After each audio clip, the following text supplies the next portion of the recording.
बेळगावात railway स्थानकाजवळील railway convention हॉलमध्ये आज रविवारी संत निरंकारी मंडळ बेळगाव शाखेतर्फे कर्नाटक विभागस्तरीय महिला संत समागमचे आयोजन करण्यात आले होते।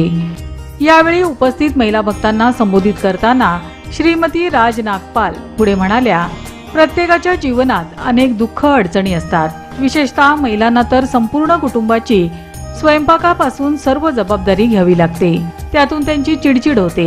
यावर मार्ग काढण्यासाठी चित्त स्थिर शांत हवे। अध्यात्माचा आसरा घेतल्याने अशा प्रसंगातून मार्ग काढणे शक्य होते। त्यासाठी संतांचा संग आवश्यक आहे। संतांच्या संगतीमुळे, त्यांच्या मार्गदर्शनामुळे विकार आणि विचारांवर काबू ठेवून भरकटणारे मन शांत व स्थिर ठेवता येते। त्याशिवाय आपले कर्मही चांगले असायला हवे। सद्गुरु बाबा निरंकारी यांनी दाखवलेल्या मार्गावरून वाटचाल करून सुखी जीवन जगता येते असे त्यांनी सांगितले।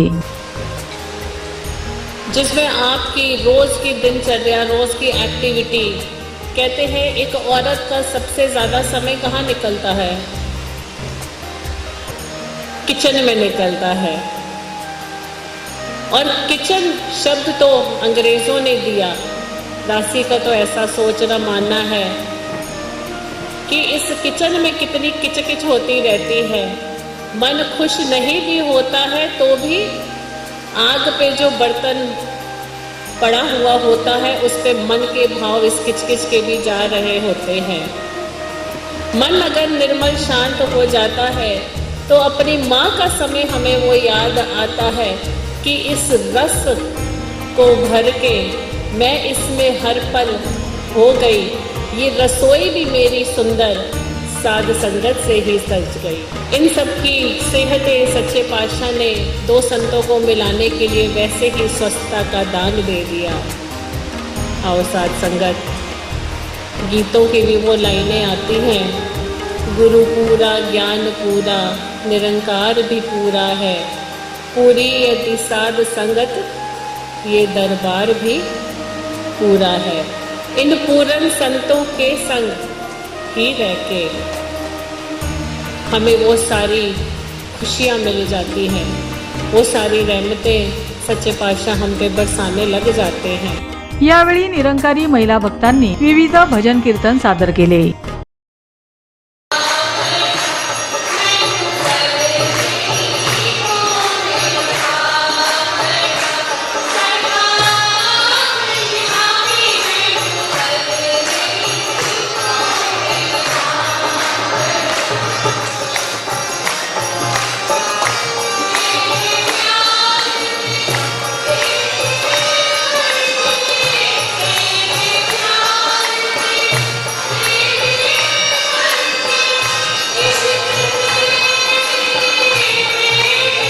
संत निरंकारी मंडळाचे बेंगळूर झोनल इन्चार्ज सुनील रात्राजी यांनी परम आदरणीय राज नागपाल यांचे स्वागत केले।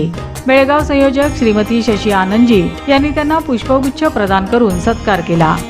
या महिला संत समागम कार्यक्रमाला बेळगाव तसेच राज्याच्या विविध भागातील सुमारे 1500 भाविक उपस्थित होते। प्रसाद वाटपाने कार्यक्रमाची सांगता झाली।